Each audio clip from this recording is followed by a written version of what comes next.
Hello everyone, this is Catherine A.G., aka Narcurlism, here with another vlog for you. Let me set it up. I'm wearing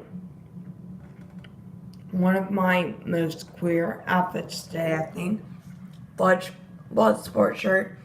Even though I'm like way attracted to Jean-Claude Van Damme, I don't know many females who actually enjoy the movie Bloodsport and enjoy the logistics of it, the violence of it, the impressive nature of the stunt work, honestly, is amazing. But I do think Jean-Claude Van Damme is like one of the hottest dudes out there. And I'm not really into like muscly dudes, but just the sheer artistic nature of his stunts is staggering. I think it's so impressive.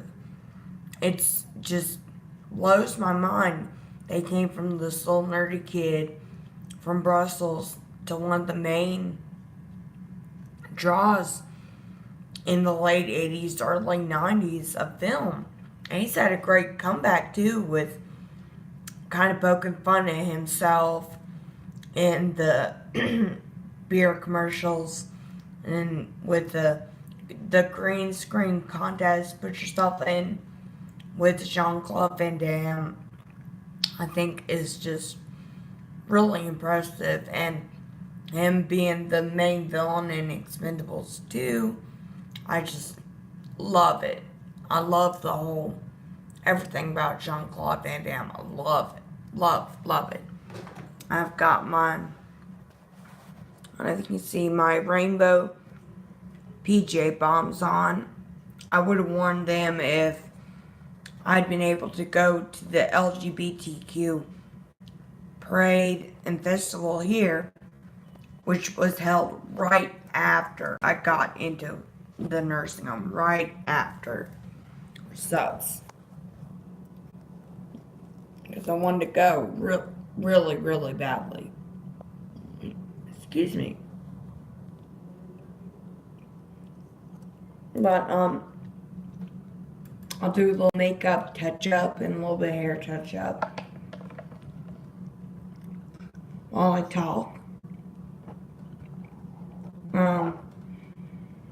I'll talk about my gender identity, I think, first. I've always considered myself, part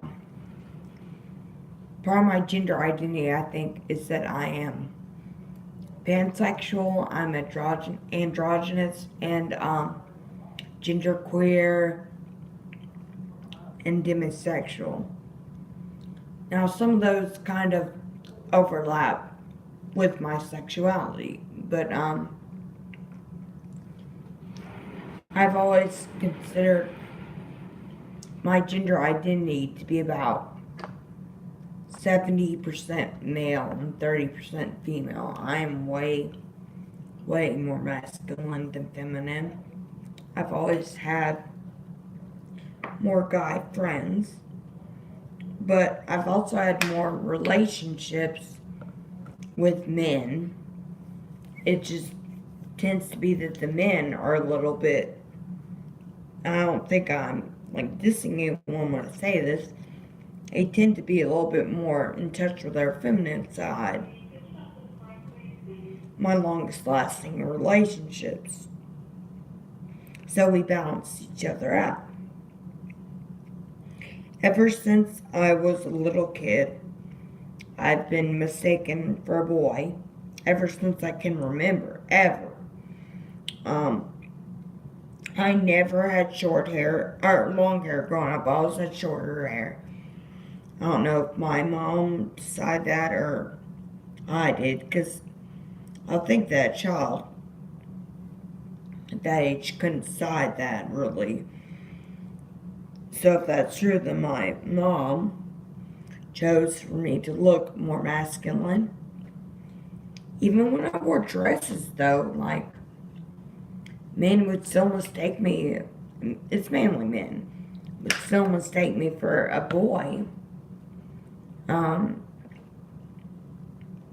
I really don't know why.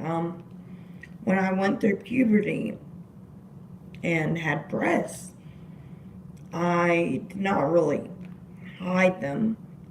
I didn't show them off either, but I did have double D breasts, so they were pretty large. And people would still mistake me for a man. I don't know why.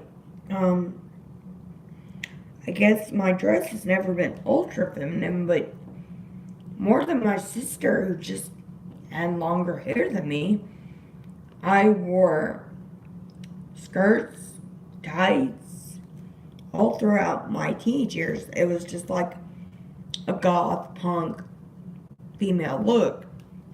I'd wear fishnets, a skirt, and knee-high boots, and wear makeup every day, have medium length hair. I would still be mistaken for a guy. So after a while, you just lean into it and accept it. So I've always accepted the fact that I'm just naturally masculine, I guess, and naturally androgynous.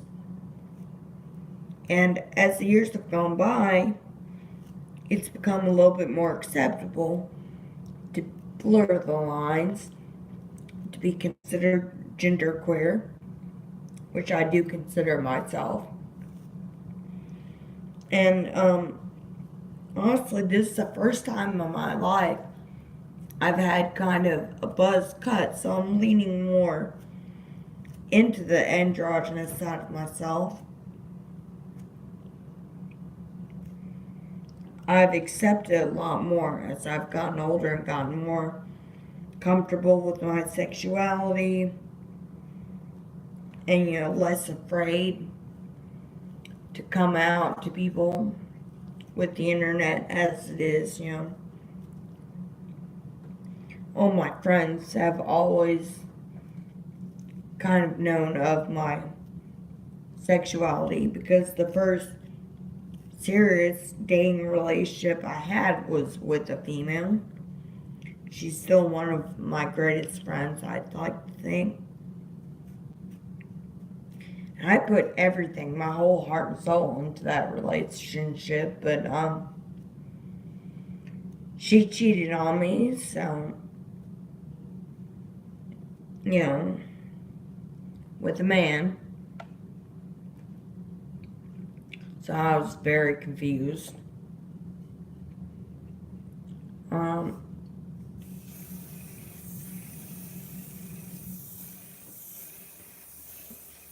Like I said, I've always thought myself as pansexual, which means I'm attracted to hearts, not parts. That's the easiest way to describe it.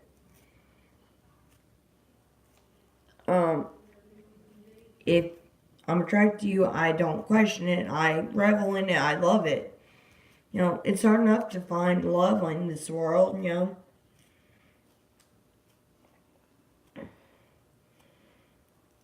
So, to me, it doesn't matter if you're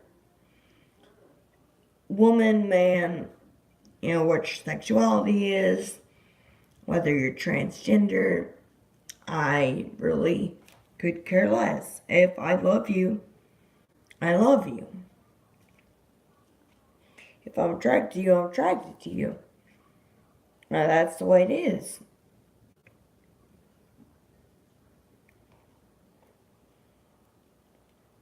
Demisexual means that you're attracted to intelligence, that you have to be able to form an intellectual bond to be sexually attracted to them. I think that describes me a lot.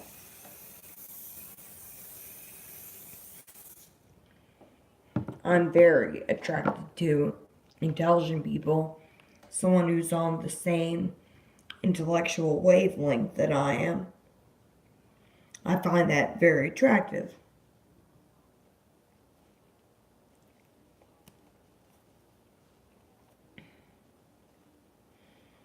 Now that I am disabled, I'm very afraid it's going to be hard for me to find somebody to love me.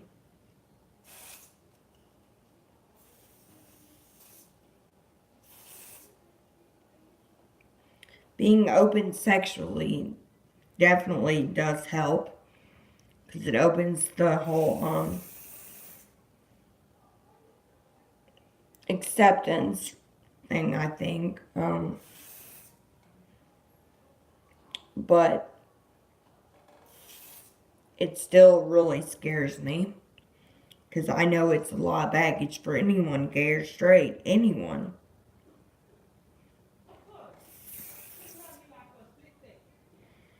Me having been into nursing homes, the fact that I'm on dialysis, my diabetes, my medications, my depression, my family life, just all of it is a lot to handle. I realize this. But I don't think that should stop me from finding love or being able to love somebody and have a as normal as I can, functioning relationship. I'm trying to put the topic on this again. But,